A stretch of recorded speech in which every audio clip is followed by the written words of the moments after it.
you want to get off the darkest ground, but gravity pulls you straight down.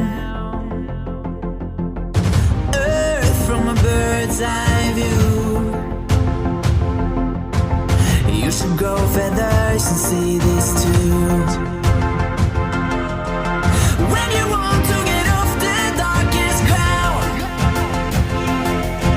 but gravity pulls you straight down.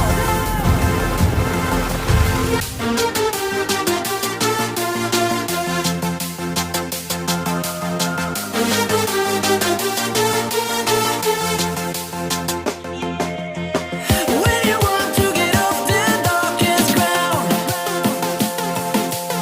but gravity pulls you straight down.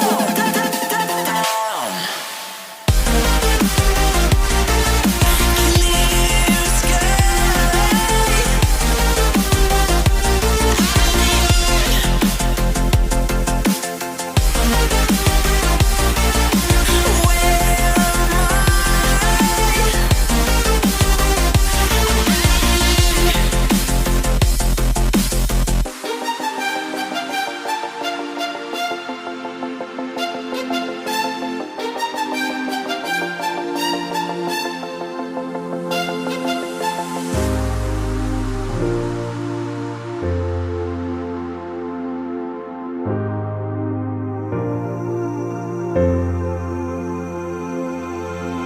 When you want to get off the darkest ground,